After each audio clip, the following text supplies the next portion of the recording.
Like I'm in the big leagues.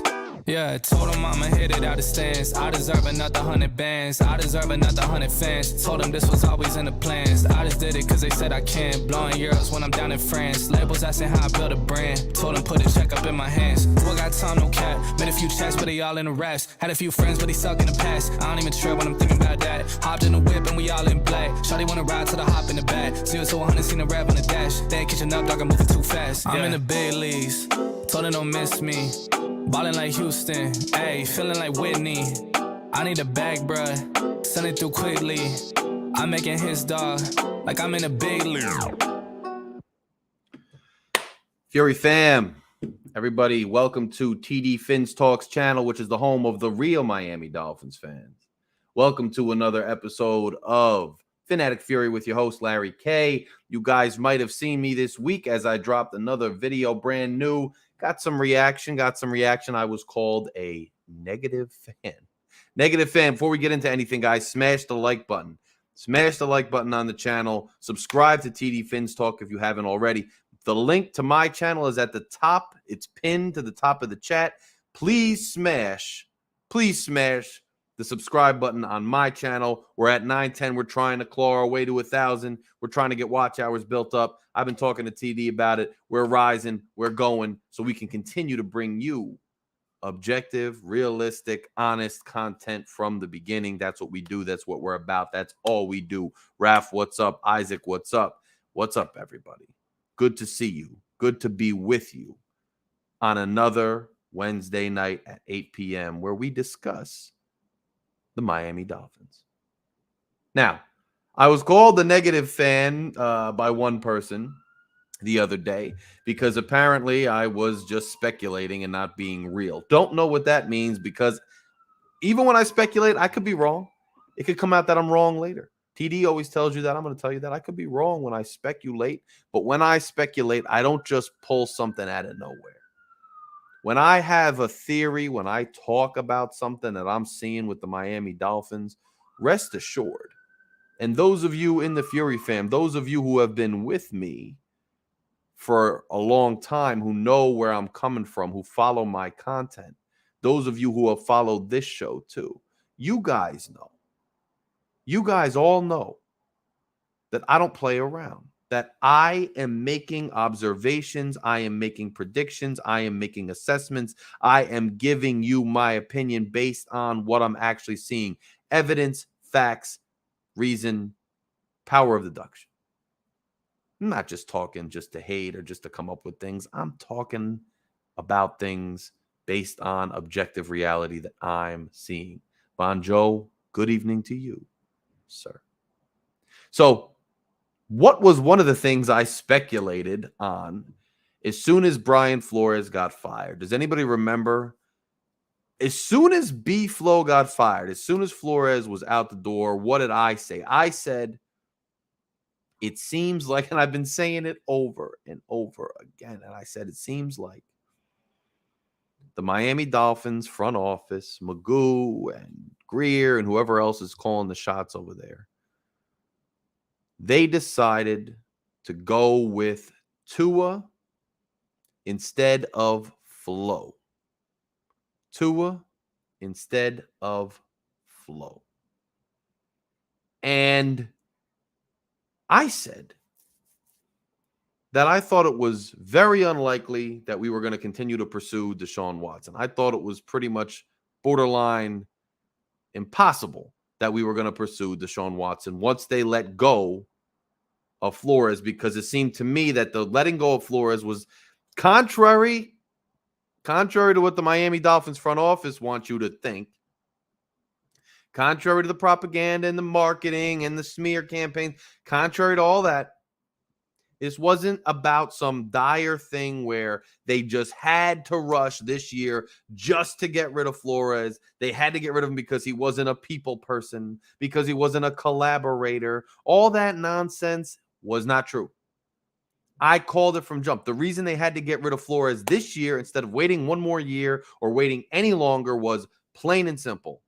Somebody in that front office made the decision that Tua Tagovailoa was the guy. My guess, Magoo made that decision because he heard all the Tuaneers in the stands, buying the jerseys, all of them. He was scared of the Watson pushback and publicity because of the pending lawsuits. Magoo made the decision that he was sticking with Tua. And Greer decided, well, I better start going that way or I'm going to lose my job. Why am I bringing this up? Why does it matter? Why am I talking about this? Well, because of the news that happened that we got today. They got rid of Flores this early because if they stuck with Flores for one more year and Tua still wasn't it, they would have to move on from Tua. They got rid of Flores right now because they were bringing in a coach and a regime that was going to try to get at least another 2 years squeezed out of Tua. I know you don't want to hear that if you're not a Tuaneer. But they're going to try to squeeze 2 years out of this thing because if Tua still isn't that good this year, then they're going to say, well, he needs time to implement his system. He needs time to learn McDaniel's system. This is what they did, and they had to get rid of Flores first because if Tua faltered another year, then it's like everybody's going to be down on Tua, and either they get rid of everybody, Flores, Greer, and Tua, or people are going to be saying, we'll get rid of Tua, keep Flores. So they had to get rid of him. The decision was because they wanted to stick with Tua, not because of Flores and his people skills. And today, we got confirmation that I was correct. Some people were saying, well, they just made the move because they wanted Watson more. They thought there were people out there that Watson would work with more. Guys, it was all about Tua, and we got the word today. Today, it's all over the news. Greer officially shut the door. That's the term everybody's using. That's the term on social media. That's the term on the news. That's what's being reported. That's the truth. Greer shut the door on Watson. We are not getting Watson. We are going into year 3 with Tua. I told you.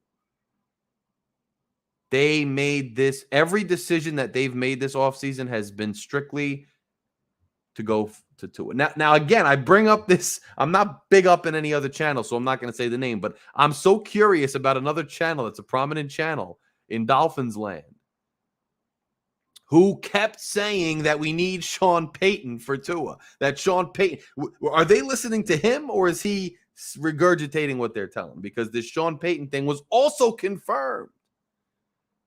Now, I'm not against going against Sean Payton, but it just shows you where their head's at. This speculation, they were still interested in Watson? No. At some point, when they made the decision, when Magoo made the decision not to get Watson, and I live streamed that day, and I was going in that day, because when Magoo made the decision not to go after Watson, Right then and there is when he started moving toward the Tua plan. And right then and there is when Greer signed up to go with him down the Tua lane because he wanted to keep his job. That's it. He wanted to keep his job. Laquan, what's up? He wanted to keep his job. So Sean Payton, they tried going after Sean Payton the end of the year because Sean Payton, that was part of the Tua plan. Tua's been the guy from jump. They probably meant that they probably knew they were going to fire Brian Flores the minute they didn't get Watson. No matter how good he did, no matter what the winning streak, they didn't care. They were going after somebody to help Tua. The Saints said, get out of here. You're not getting Sean Payton, period. And so the Dolphins went to plan B. And here we go. McDaniel. Now, again, I've told you guys, and this is like funny. People say, oh, you're a negative fan. No, I'm not. I'm telling you what seems to be true about this franchise. You may not like it. It might not be fun. Might not be the thing everybody wants to hear. But it's true, okay? And I said I like the McDaniel hire. I do like the McDaniel hire. I still think McDaniel can do a good job. I think he's got potential. We can't just poo-poo McDaniel and say he's got no chance just because the guys who hired him we don't like, or because they might have hired him for the wrong reasons just to prop up Tua. He might still do a good job. And Lakers All Day Dope asks, what if Tua don't pan out? Well, I don't know. See, this is what I've been saying this too, right? Say Tua doesn't pan out. Is this regime going to say, okay, we gave like that's what I don't like about what they're doing to McDaniel either. And I mentioned this on the video and people got mad too. It's like the Sam Madison. I'm happy about the Sam Madison hire. But I started to get suspicious because the reports about the team trying to bring in Tom Brady as a minority ownership partner, coupled with hiring Surtain, Welker, like all of this stuff, makes me think maybe this was the plan all along. Like, we're going to placate fans. Fans don't know anything. We're going to placate fans. And we're going to hire all players that they liked in their childhood and when they were young. And we're going to bring in McDaniel or maybe Sean Payton because we're going to hype up Tua. And we're going to put all these little TMZ-style videos out about Tua throwing a ball and all these things. And we're going to get them hyped up. I'm worried that this was the plan from jump.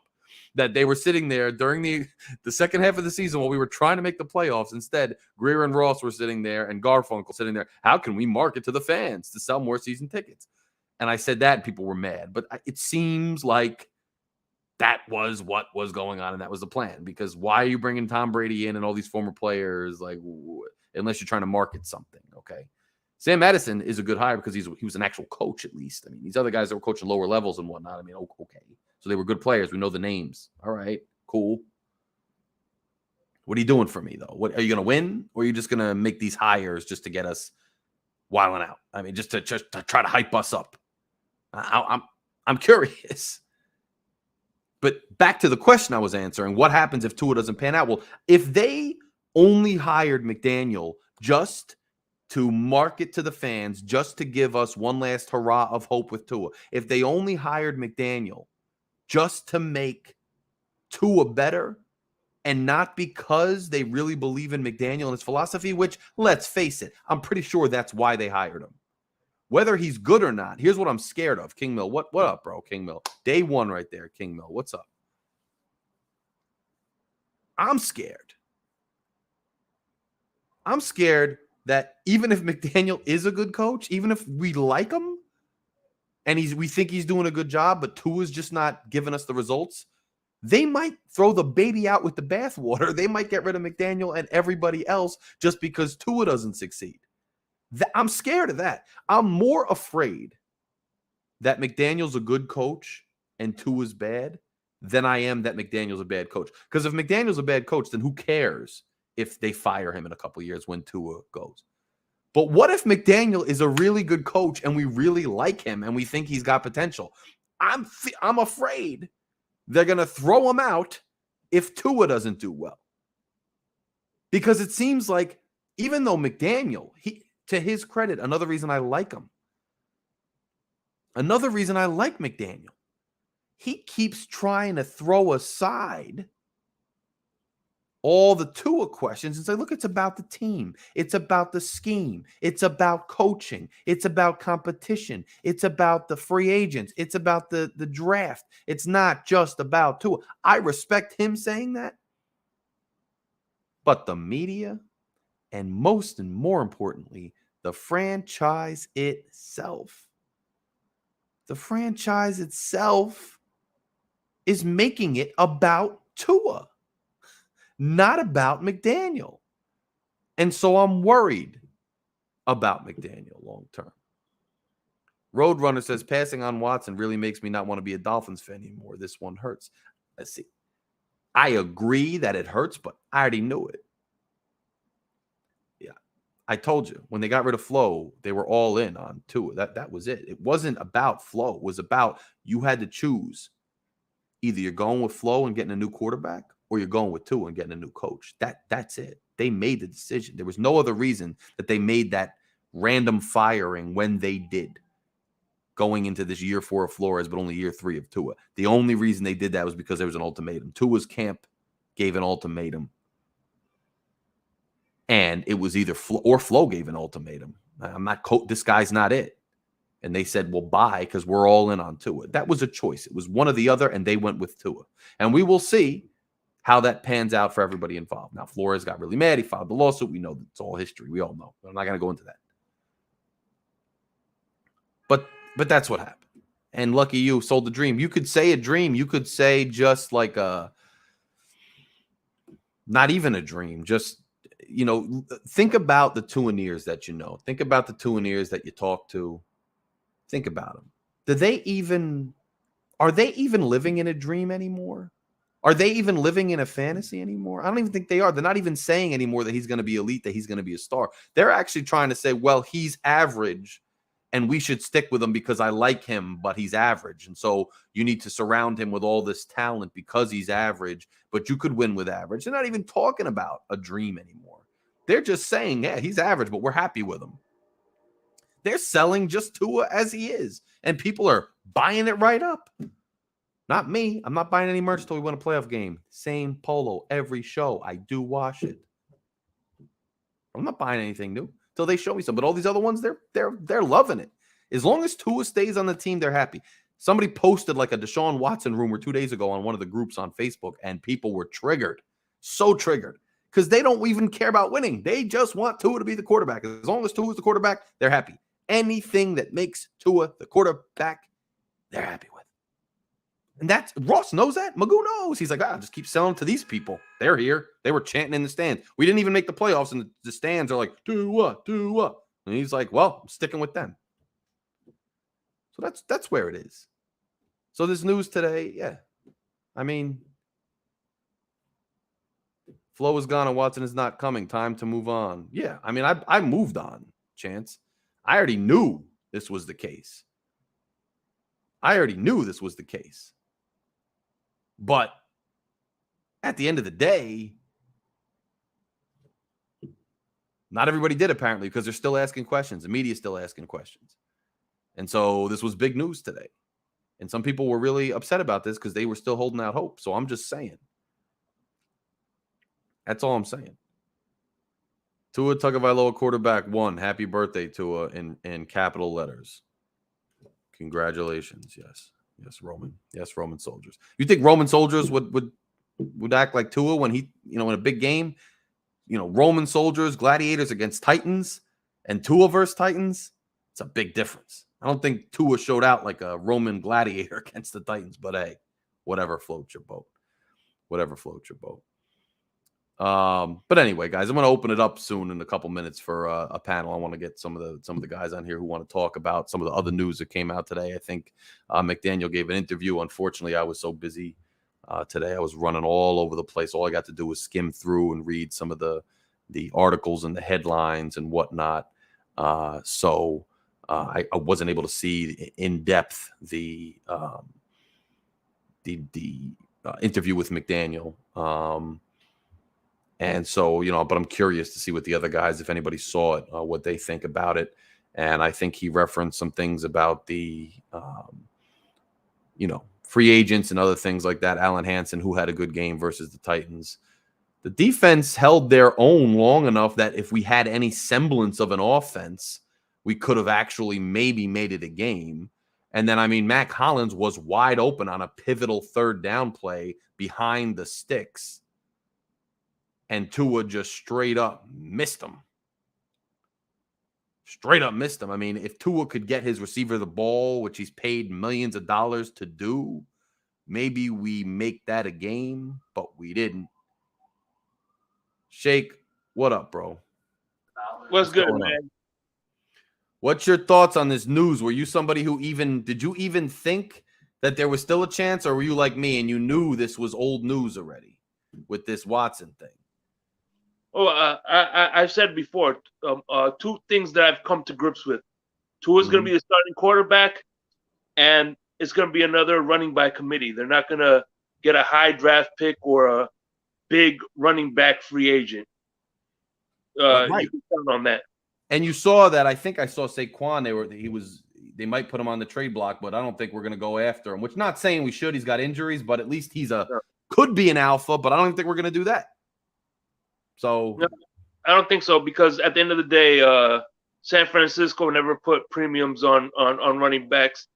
Chris Greer never put premiums on running backs. You got to remember one thing: Bill Belichick is from the Bill Parcells tree. Yes. And Chris Greer is from the Bill Parcells tree. Yes. So at the end of the day, even though they got rid of Flo, they still had that root that Flores came from. Right. No, I agree with you. By the way, Shake, somebody said in the chat, did you watch that cringeworthy? This is their words. I didn't see it. Did you watch that cringeworthy interview today with Chris Sims and Mike McDaniel? The guy seems so weird and almost stoned. Did you see it? Do you agree with his opinion, or is he? No, I mean, the thing about I like Chris Sims and Mike Florio because so at the end of the day, they treat every fan base the same. They're not picking on the Dolphins. Everybody says they're picking on the Dolphins, but they only watch segments that they talk about the Dolphins. They don't watch segments when they talk about San Francisco, or when they talk about Chris Sims craps on San Francisco, and Kyle Shanahan's his best friend. So what makes you think he's not going to talk about the Dolphins either? So I think they just report what they're given, and I don't think they have a bias. And here's another thing that drives me crazy. They say that Chris Sims hates Tua. Mike Florio and Chris Sims hates Tua, but yet he was on their show 2 times. Yes. So that's how much he hates him. That he has Tua on the show 2 times. That's how much hate they have for the guy. And Shake, I remember too when the whole Chris Sims thing was going around, where he's told people to like calm down and knock it off or sit down or whatever. And I remember thinking, oh, he must really hate him. And then like a week later, when Tua was during the win streak, he was asked, like, what do you think about Tua? And he was like, well, he's playing good. He's playing to his strengths. Like, he wasn't knocking him any chance he got. People just, when they don't hear what they want to hear, it seems like they start blaming the commentator, like they're out to get him. Even when they said, I'm a negative fan, I might not be the most optimistic fan, but I'm not a negative fan per se, but seems like people just do that when they're hearing things they don't want to hear. So did you see the interview though, by the way? Did you see it? Yeah, it was a really good interview. As a matter of fact, he's a big fan of the show himself, he said. So okay. So I don't know what people, but he's saying that McDaniel seemed weird. I don't know. Greg, you on there? Did you see the interview? You live and direct, or you just up there with the name? Now here he comes. Can you guys hear me? We can hear you. Okay, wait. I'm gonna have my car real quick, so just give me one moment. We got a lot of different people with a lot of different setups. Can you guys hear me now? Yeah, I can hear you. Yeah, Shake, can you hear him? I have not seen the interview with Mike McDaniel and Chris Sims because number one, I don't want to watch Chris Greer and Mike McDaniel because it seems like they both are sucking up to one another, and it kind of like annoys me kind of. So like if it's Chris Greer and Mike McDaniel interview, I kind of don't watch it because I don't want to hear all this BS type stuff. You don't want to hear the propaganda machine, is what you're saying, like the marketing mill, And Tua is trash, and I'm saying that as the guy's name in the chat. Tua is trash. What's up? What else we got in the chat here? Only thing I got from the Fins coaching staff so far is that they interview well and are media darlings. Yeah, I mean, look, but to be fair, and Shake, I want to get your opinion on this. Look, I spend a lot of time blaming the Dolphins front office for all this media hype and TMZ type videos, but then again, they are a team, a sports team. They've got to market something. It's the offseason. How much should we hold that against them, in your opinion, Shake? Like, how much can we be skeptical, but also do we have to hate? Like, what's the healthy balance of the marketing in the offseason like they're doing, in your opinion? Well, that's like you just said it, marketing. McDonald's, we know that shit's bad for us, but at the end of the day, they promote it like it's the best stuff on earth. So, you know what I mean? That's what they're supposed to do. Right. Greg, what do you think of it? What was the question again? I was asking, what do you think about the marketing? I mean, you obviously don't like the marketing because you don't even want to watch McDaniels, but is there anything to be said for, teams have to market, teams have to hype people up some way? That's what they're in the business of. It's the off season. Yeah. So they have to hype. They got to do their thing to sell the team. As fans, we're gonna keep buying into it and get hyped. And then we're just gonna get disappointed. That's the thing. Like, I'm worried about, because they're gonna just keep hyping me up for the season, and then if things go south, I'm gonna be very upset. Right. Now we got Alan Hansen in here. He's saying, "Damn, this channel's full of Debbie Downers. LMAO, you're crying and it's March. Chill out." And I would say to Hansen, well, if we ever won anything in January or February, I wouldn't be crying in March. What do you want me to do? Exactly. Be celebrating popping champagne? I pop champagne every year when the 72 Dolphins pop champagne. That's the extent of my excitement. So, Mr. Hansen, I'm not trying to knock you or anything, but what do you want us to do? We're not sitting here just trying to cry, but we're just trying to talk and see what's up. So, Shake, you saw the interview. Was anything said about the free agents or anything of that nature that was newsworthy people might be interested in? No. They just pretty much talked about how his philosophy and coaching and how he became, about how he got the job. They talked a little bit about Dennis Green, so it really didn't get too in deep with what Dolphins' moves are going to be. They just talked about his rise to becoming head coach and things like that. Right. That was more, again, I guess, Greg. It was more of a him interview versus a Dolphin interview. Well, that kind of makes sense, though. Like, if they're introducing him and he's an interesting guy and everything else. So I guess it makes sense. Now, did Greer go on today live? Is that what happened? I didn't see. I watch a lot of footages because I drive from account to account, so I keep it on YouTube a lot. So in between accounts, I always listen to interviews. But anyway, I want to issue everybody a challenge. Mm-hmm. I want you to name a team. Name a team that's terrible. Would you consider? You want me to name them now? Yeah, Lions. just name one. Just name one. NFL team. Lions. The Jets. Lions. Okay, Lions. That's perfect. I want you to follow the Lions like you follow the Dolphins, and in those 3 months, I guarantee you, if you'll be like, damn man, I think the Lions are gonna do it this year. True, bro. True. No, it's a good point. I always tell everybody that's like people that are obsessed with Tua. I'm like, look, bro, if he was playing for the Jets or the Lions right now, you wouldn't even be thinking about it. You'd be like, oh, they got him, but he's not gonna work out. You wouldn't be scared. Like, are you scared? Were you scared of what's his name? Who's the Jets quarterback who went to the Panthers? Sam Darnold. Darnold. Were you scared of Darnold? The Jets fans, like, second year, were still like, he could be good. No one was scared of him. These other teams are looking at us with Tua like that. Like, who cares? But because we're Dolphin fans, like, to your point, Shake, we follow all the news and we know all the ins and outs and we have the hope and the optimism. So we're like, oh, he could be great. Other teams are looking at us like, well, they messed up on that one. They already moved on. Like, it's an interesting thing how NFL fan bases and teams, how the whole thing works, and it's almost a sad reality check you just gave us right there with that, because it's true. And we should try that just for fun. Everybody should pick a team that they think is terrible and just follow them like loosely for 3 months. And I guarantee you they're going to know way more and have way more optimism or, a skewed view of that team, if you will, Mm-hmm. And it works both ways, because I remember a few times where we kind of had a decent squad, and we had won some decent games. We weren't a bottom dweller, and random fans who weren't like in our division would still be like, "Oh, the Dolphins, they're terrible. Why do you even like them?" They're like it goes the other way where we think everybody else is terrible or great when really, we don't have any realistic perspective on things when we're fans. We try, but it's hard. Another analogy I like to use is we all going in school. We all knew that kid that was a real a-hole. Yeah. And the mother would come to school, right, and say, "My little Jimmy couldn't do that. No, my Jimmy's an angel. No, Always. My Jimmy would never." But we all knew that was far from the case, and that's pretty much how most Dolphin fans are.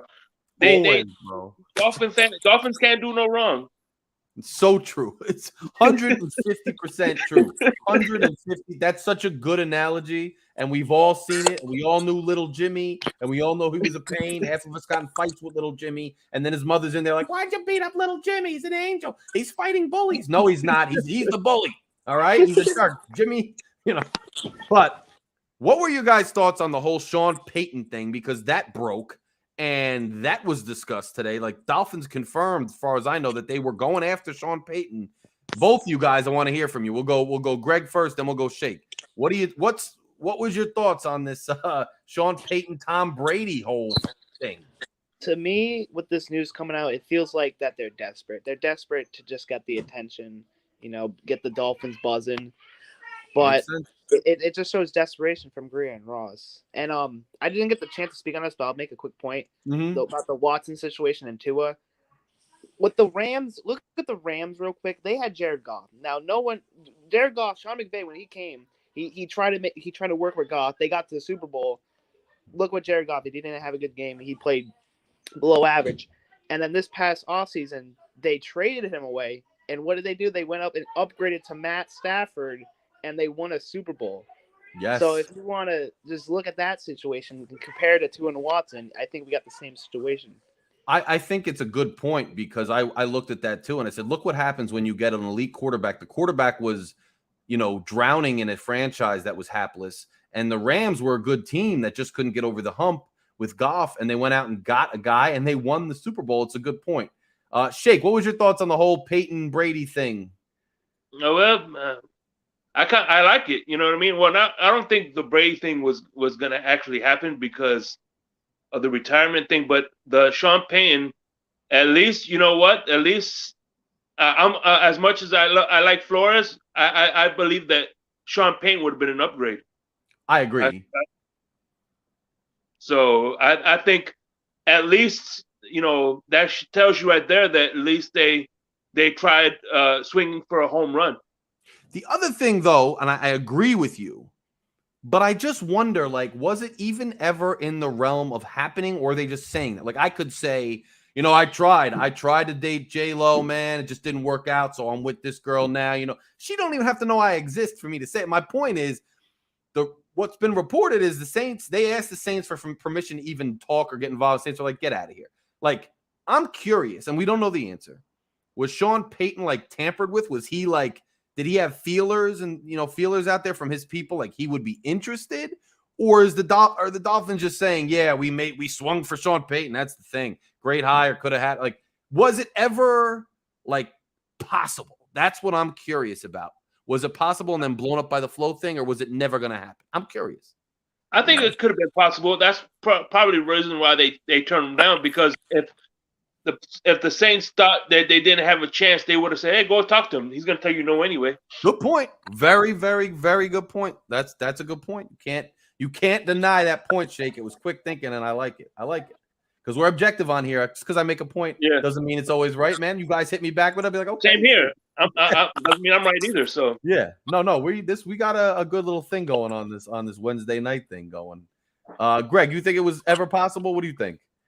No, I never thought it possible. I thought even if they did interview, Payton would have just not accepted. I think he would have retired either way if he interviewed with us either way. Seems like he wanted a break.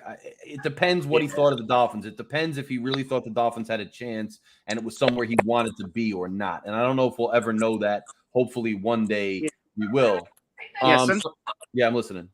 Since Payton stepped away, like if he decided to come back, isn't he still under contract with the Saints? So either way, the Dolphins wouldn't have a shot at getting him. I think that might be true, yes. And I know that when it comes to Brady, I know the reports are that we were pursuing him as an owner, which makes more sense to me. But I think that the Bucs came out and said if Brady even tried to go to another team, they would enforce his contract, and either he's retiring or he's playing for the Bucs. They're not going to let him go anywhere else, not just the Dolphins. So I wouldn't put it past the Saints necessarily either, but I don't know enough about the Saints to really delve into it, but it's possible. I think somebody said in the chat, by the way, that they think Watson might go to Pittsburgh. I said that a while ago. I could see it. Now, I would also keep an eye up for Nick Needham because I think he could end up in Pittsburgh too. Because Flo gave him a shot, and then he's going to go to Pittsburgh and be with Flo again. I look out. That could be a strong possibility. Nick Needham to Pittsburgh. And you know what's interesting? I don't want to see Watson in the Jets or in New England. That's all. Could be the Jets too, Shake, because he wants to go to a big market. And the Jets, they could weather the storm. It depends. It really depends. And I don't want to go into this whole thing because I know how it gets. And it won't get that way with you guys. But I don't know who else is going to pop on. But the legal situation, I mean, it depends how that plays out. But if it plays out favorably, or even if it stays on the civil side and settles and the criminal stuff never comes to fruition, there's going to be a team, be it the Jets, be it the Pittsburgh, whoever, and they're going to make out with a good quarterback, and somebody's going to do it. Pittsburgh, it's interesting point Greg made, and I want to get your guys' thoughts on this too, is, this never-ending revolving door, and it happens all over the league. It's not just Miami, with coaching staffs. You see a guy like a Needham, and we don't know that he's going there yet, but Greg's got a good point. It's very possible. These coaches, forget the stars, headliners. When coaches and coaching staffs change teams, they have a tendency, it seems, to bring with them a lot of their core guys, like their spine, backbone guys. And it doesn't matter. Like, we could get McDaniel's backbone guys, and they could be good, but it just seems like that's why it takes 3 years every time to rebuild, because you want to bring in all, like, your backbone guys. Then you want to, bolster that with more of your prospects, and that's why it takes so long. So, a guy like a Needham, he's not an X, but he's a backbone playmaker, like, solid player for the Dolphins. And to say he goes, it's just interesting how, like, teams, it's such a painstaking process. And look, I'm excited about McDaniel because he seems to say that he likes to adapt his teams to the players he has. So sometimes you get a coach who comes in and runs with the team they had and gets over the hump. But a lot of times you start changing out the pieces, and it takes a long time. And I wonder what the expectations sincerely are of fans and the front office for a brand new coach coming in, and whether he could run with this and how far they really think he's going to go in a short period of time, Shake. Well, here's the thing. Yesterday I was listening to Color was on last night, and so I go to bed early. So when I was on the drive, I listened to one of the streams that he did yesterday. Was TMI Tuesdays, whatever. Yes. One thing that I agree with him on is, if you look at Shanahan and Brian Flores, their philosophies aren't that far off from each other. Run the ball, run the clock out, and win with defense. Milk the clock, and so I think that's one of the reasons why Chris Greer hired him, is because he wasn't that far apart from Brian Flores. I think it's the only difference between him and Brian Flores is he's a little bit more collaborative than Brian Flores was. You know what I mean? Yeah, and I think to that point, sometimes people, I think, and even I've been guilty of it, I think we have a tendency to just look at the outside kind of perception, kind of vibe, and just assume that this is another straight up offensive guru, just because a lot of Tua people and the marketing is trying to make us think this is a quarterback hire.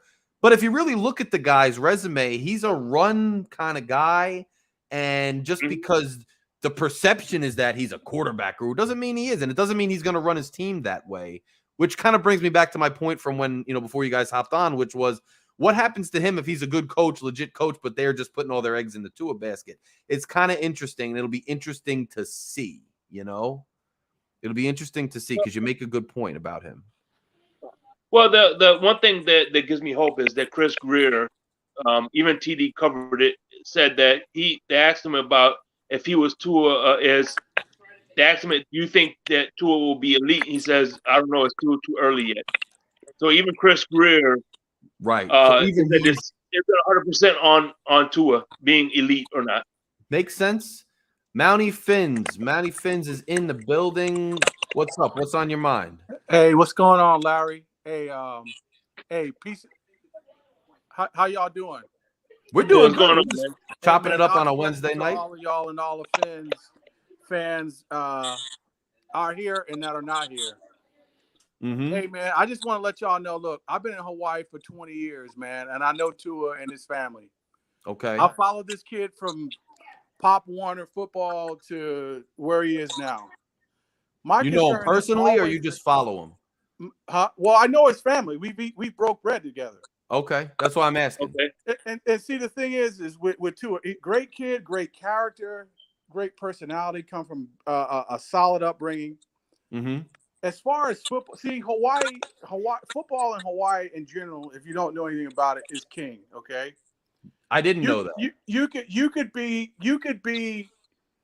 I mean, you could be the baddest ass in Hawaii, but you go to Bishop Gorman in Vegas and you're trash.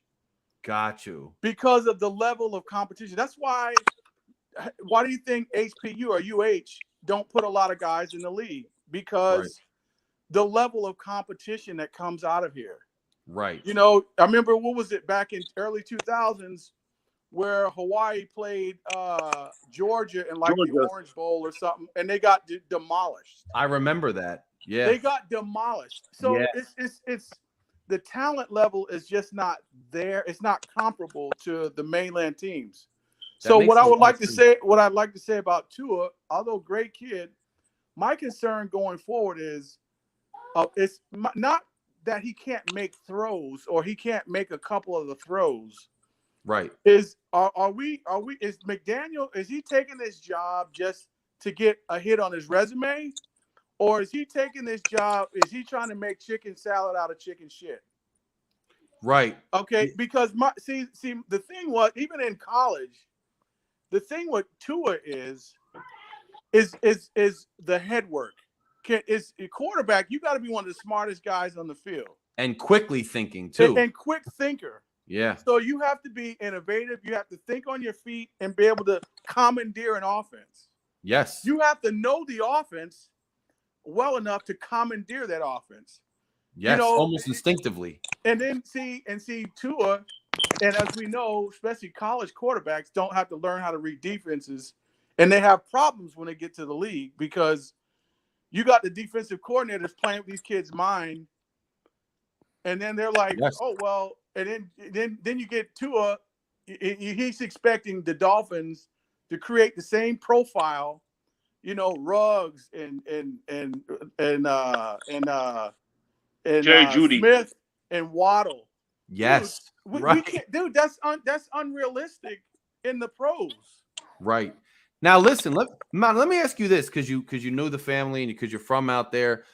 When he went to Alabama, if you don't know, you don't know. But when he went to Alabama, was there any internal rumblings or discussion that maybe he wasn't necessarily up to that level of competition, but because the team was so amazing, even in the SEC, that they trucked people? Or was it really just a fairy tale journey and no one ever thought maybe he was going to face some stiffer competition? Well, they knew what they had around him. See what it is. They knew he's got a decent arm. He's accurate to short to medium range. So, and they knew what they had in front of him and around him, so they could make him look like he's the next best thing to sliced bread. Right. So you put him in a situation where he has to think and move guys around and commandeer an offense. He struggles with that. Right. Why do you? You got to ask yourself this. First of all, I was upset that this guy's coming off a potentially career-ending hip injury, and we drafted this guy number 5. So either one or two things is true or not, because I tried to reach out to his brother. Either his hip injury wasn't as bad as what they made it seem, or they said, well, you know what? We're going to take a flyer on this, and if we take it in the ass, we take it in the ass. Possible. And you got to notice all the quarterbacks, especially the guys that have been drafted 1 through 5, have had quarterback school with John Gruden or Mariucci or Warren. Do you notice that guys do that? Yeah, you're right. But Tua did not do that. So let me ask you this too, and I'm going to ask you a few questions just because you like actually know them, and if you don't want to answer any of them, just say not answering it or can or whatever. But because we have you on. Okay. Yep. One quick question. Yeah. What do you think of his brother coming into the NFL? Do you think he has a shot? That's all I need to know. To be honest with you, I think he's better than Tua. I was just Shake. You know what's funny? I was literally that was my question was who was better? He's better than Tua. He's better. We knew that when he went to Copley High School, because he transferred. He transferred from. He went to when he started as a freshman. Yes. But he started at Copley High School. Copley High School is maybe 25 minutes away from my house. Okay. He went to Copley High School, but then June Jones, when he left Copley High School, he went to St. Louis. St. Louis is the football school, quote unquote football school out here. Right. Anybody that wants a shot, they have to try to go to a decent school in the mainland. You go to St. Louis. Okay. June Jones went and was the offensive coordinator at that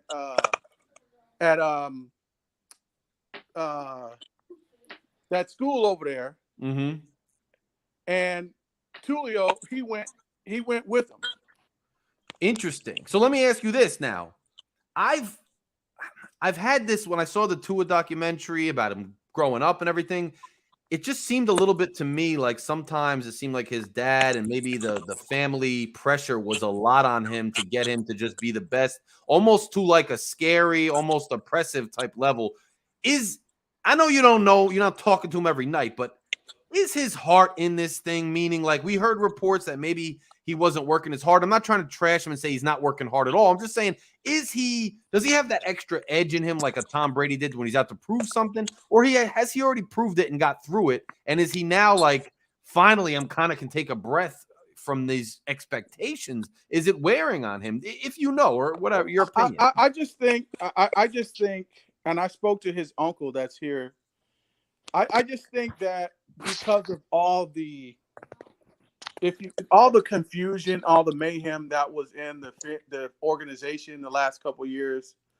Now, whether it was Flo or the offensive staff, I get it. But my take on it was the fact that, okay, you got a young quarterback. We already know what his deficiencies are. Right. We can't put him in there with a young offensive line and inexperienced offensive coordinators. That just doesn't work. We're setting the guy up for a sure failure. Right. And I'm surprised he did okay. He did decent with what they were giving him. But you gotta see, we don't have an offensive coordinator, that quarterback coach that can teach him how to be an NFL quarterback. Do you think that he's limited, though? Because, like, if you watch TD show a lot, too, and I tend to agree, but I might not know everything, that he has to run, like, this RPO-type offense because that's what best suits his skill set. And when they try to implement a pro style and they try to get him to run something more NFL-oriented, he just flat-out struggles. Well, I think, and again, I'll say this is probably since high school or maybe even college. Mm-hmm. His like I said before, it's the head work, being able to process concepts, being able to process NFL type concepts, different routes, protections, hot routes, different changing plays, looking at defensive alignments, knowing what's there and what's not. Right. That takes time and effort. Right. And see, he has never learned how to do that. See, an RPO, basically an RPO is basically you're reading the linebacker. Right. You're reading the linebacker. Yeah, because it's in tight. Yeah. If you see a linebacker take a read step, you pull it out. If you take a read step backwards, you pass it. Right. So it's basically numbers. It's basically read and react offense. It's not X's and O's. It's read and react. Right. If the linebacker steps up, you pass. Right. Now, has he mastered that level? I'm guessing he has. I mean, they say he's like one of the best RPO QBs. He's the best RPO. He's the best RPO quarterback in the game. Right. However, what did Tennessee show us? What did Buffalo show us? That's the problem. When you can shut down a contemporary offense like that, you're dead in the water. Yes. Have we had a quarterback? Right. Like I told a friend of mine, I said, look, have we had a seasoned quarterback, it's no reason we don't win 12 games this year. Yes, because especially looking at that. And then he averages, Tua averages 1.5 touchdowns a game. That's unacceptable. It just is. It is. That's unacceptable. And then when TD shows video, and I tell all these knuckleheads that are on Facebook, oh, well, it's not Tua's fault. Well, when TD turns, you have to go by what post-game film, what the coaches and coordinators are looking at. Yes. So you can see the whole field. You got people that are 20 yards down the field wide open. Yes. These are points on the board that we're leaving on the field. TD has broken that down time and time again. It's true. So I don't know if he has the potential to do that, but I want to yield the floor to Greg or to Shake if they have any more questions for you, since you kind of have brought this new perspective to the channel tonight, which I think is interesting. If either of you guys have anything to say about what Mountie said or have a question, fire away. Yeah, about Tua. Man, I've been watching some games in Maryland. He is something special.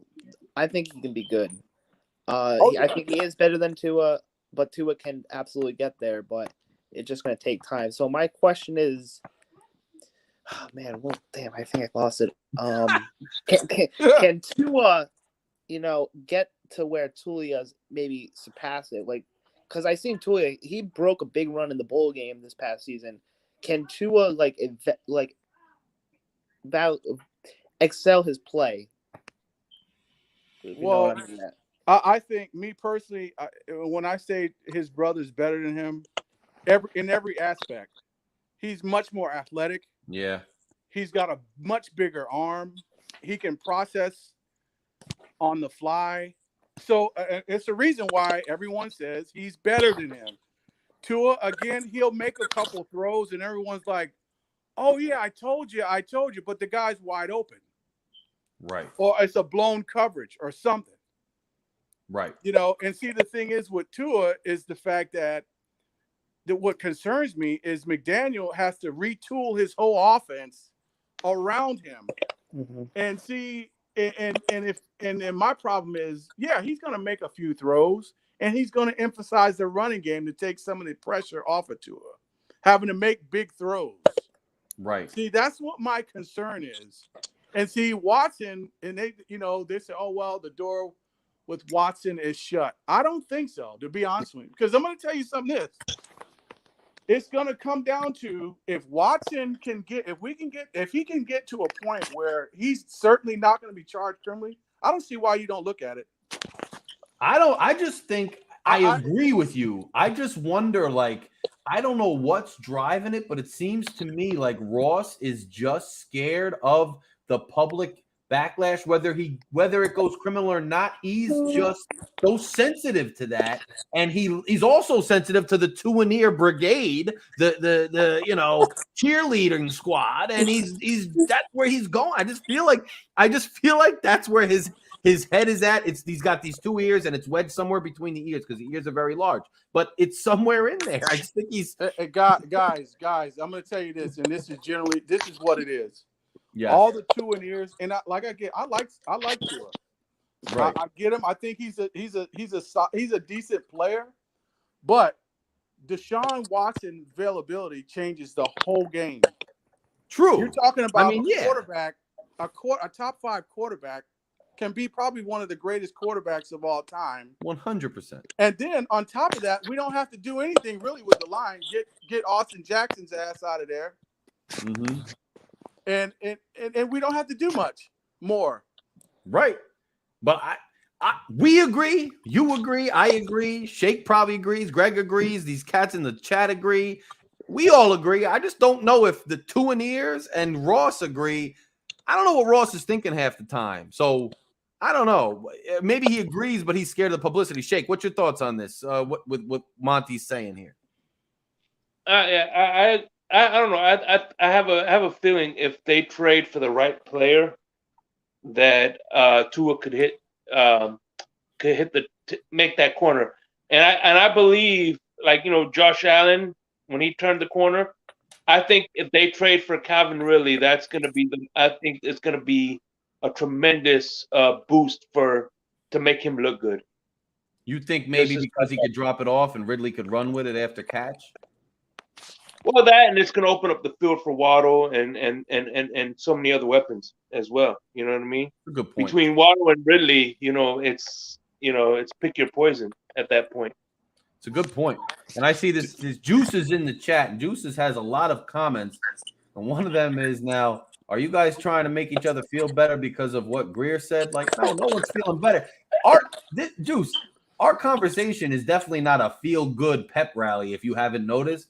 I don't know if you want to make yourself feel worse by watching us because apparently you're happy about it, and now we're bringing you down. I don't even know where that's coming in, Juice, but we appreciate the listen. Please subscribe to my channel. Please subscribe to TDPHINSTALK. Make sure you smash that like button. I tell you what. One thing though is for sure. Yes. If you're a Dolphin fan, and whether you hate Tua or you love Tua, true. On Sundays when he throws a touchdown pass, we all cheer for him. All of us. We don't go when he throws a touchdown pass. We're like, oh man, he threw a touchdown pass. No, we cheer. Right. When he wins, we cheer. So there's no way that we hate him, because when he succeeds, we cheer and we all are happy. Yes. We're not miserable when he scores a touchdown or he does big plays. I don't get it. I don't get it either. Juice is saying we're making him laugh, so I'm glad we gave him a comedy show on a Wednesday night. We're here every Wednesday at 8 o'clock. Juice, make sure you tune in. I'll tell you one thing. I'd like to, look, the guy's Samoan. He's Samoan. He's tough. He's competitive. He's dedicated. But one of the things I'd like to see, to get his ass on the ground. He gets past the line of scrimmage, like what was it last year where he took on with Atlanta? Right. That corner, dude. He took on that corner, that safety. Look, hats off to him. Yeah, but dude, you got to get on the ground, bro. You're not the most durable guy. We commend your mental toughness and physical toughness. But dude, once you're done, we're done. We're done. We're really done. No, it's true. So, guys, listen, the stream's winding down, so I'm going to get a final thought from each one of you. We're going to start. We're going to go clockwise on my screen. I don't know what it looks like on your screen, but we're going to go Greg first, and then we're going to go Mountie, and then we're going to go Shake. We're going to do final thoughts for tonight, and we'll be back, obviously, in a week. Greg, what's your final thought? So, the thing that worries me about this Watson stuff is Tua. So, we're giving Tua this year, which is fine. I'm fine with it. I'd like to see what he do. Let's see if he's the guy. Thing that worries me, though, is after this year, if he doesn't look good, are we going to give him another year because he didn't fit the style? He gets hurt. Are we going to keep going, or are we going to drop the quarterback? That's the thing that worries me. I hope Tua does good this year. We'll see what happens, but if he throws a lot of picks, are we going to give him another shot in McDaniel's offense, or if he gets hurt, we're going to keep giving him chances? So are you basically saying because of this news today, like what worries you is that they're putting themselves into a box and not going to be able to get out of? I agree. Yeah. It's scary. Yeah. All right, Greg, that makes a lot of sense. Mountie, what's up? What's your final thought? Hey, man, listen, I'm not a Tua. I love Tua. I love his family, but I'm a Miami Dolphins fan first. Mm-hmm. So I want what's best for us. So, I think if we can still get Watson, Tua will make a hell of a backup. I'll tell you that right now, especially to Watson. Well, yeah, I agree. He would be a very good backup. If we're trying to turn the corner and really no BS, trying to be really competitive, this is what we need to do. And not to mention, Watson likes Shanahan's system. Yes. So, because if I'm not mistaken, Gary Kubiak wasn't he the head coach or offensive coordinator in Houston? He was an assistant in Houston. I know that with Cooper. Yeah. I know he So was. Listen, I hope so. I think Miami's might be done, but I hear you. I agree with everything you're saying from a schematic, football standpoint, Manny. So thanks for joining us tonight, bro. That insight was very good. I think people got a lot out of it, to be honest. I know I did. Thanks a lot. Hopefully you join us again soon. Yeah, thanks. Appreciate it. All right, brother. All Have right. a good week. Shake, final thought, brother. I just hope that, I do hope for Tua's success because that means Dolphins success. And one thing I will say is that I'm hopeful for Tua's, I think that one of the things that I think that's been misconstrued by Tua about him not being a Superman is the fact that he's not going to try, because a lot of like Carson Wentz that try to do too much end up getting themselves messed up. So I think he was trying to say that he's not going to try to do too much to put himself in harm's way, because he knows if he does, he's out of it. But anyway, at the end of the day, I just hope people understand the difference between hate and criticism. True. And we don't hate Tua. We just it's just a simple critique, and that's all that is. And thanks for the let me on, and appreciate your content as always. Yeah, Thank brother. you. Thanks, Shake. Thanks as always. My pleasure to have you on. I really appreciate the contributions, and it's a great final thought because I agree. No one's here to hate on the Miami Dolphins or any player on the Miami Dolphins. We're here to just break it down, and we're just trying to be people's source for, objective, realistic analysis and conversation. I tell people all the time, if you don't like what I'm saying all the time, then at least that when I'm positive, which I have been plenty of times, and I'm excited, like I said, I like McDaniel, I do. I'm telling you the truth because I'm not just out here always saying what you want to hear. So you can trust me. I'm not a yes man. And I think we all kind of feel that way, shaking it. And that's why I appreciate the kind of vibe we have going on this show on Wednesday nights, because we're giving them real talk, but we're disagreeing with each other and learning from each other and building with each other because we all have a perspective that's valid. So thanks for the final thought, brother. Everybody, thank you for joining me tonight on Phin Addict Fury with Larry K. I kept seeing in the chat that people wanted me to watch the interviews that happened, so I'm going to watch the interviews. I'm going to try to put up some content regarding the interview when I can on my channel. If you haven't subscribed yet to Phin Addict Fury with Larry K, the link to my channel is in the chat. TD said it was pinned to the top of the chat. Please take just a second of your time. Go over to Phin Addict Fury with Larry K. Smash subscribe. We're on a subscriber drive. We're trying to get to 1,000 subscribers by the start of the season, but I bet we could get there maybe by draft day. I bet we could get there by training camp. We're trying. So if you can, go over there, smash that subscribe button. Make sure you smash the like button on TD's channel. Make sure you smash the subscribe button on TD's channel. This is TDPHINSTALK, home of the real Miami Dolphins fans. It's made possible by everybody contributing. It's made possible by everybody who has a show on here, everybody who calls into the shows, who becomes a part of the shows. It made possible mostly by you guys watching, subscribing, sharing, talking, and kind of being a part of the movement and the family. We got Fury fam, we got TD's fam, we got all kinds of different people in here constantly supporting each other, and that's what we're doing. And one day when we do win the big one and we're all celebrating, hopefully we'll be in the same place, all going to the Super Bowl, whatever else, we'll be partying together. And trust me, no matter how much we disagree on things, we're going to disagree on things later, and we're going to agree on things later. But when Miami Dolphins have great moments, we are celebrating together. And I usually try to go on and pop a little champagne with all of you too. So we're in it together. Thanks for joining me tonight. Love all you guys. I will see you next week.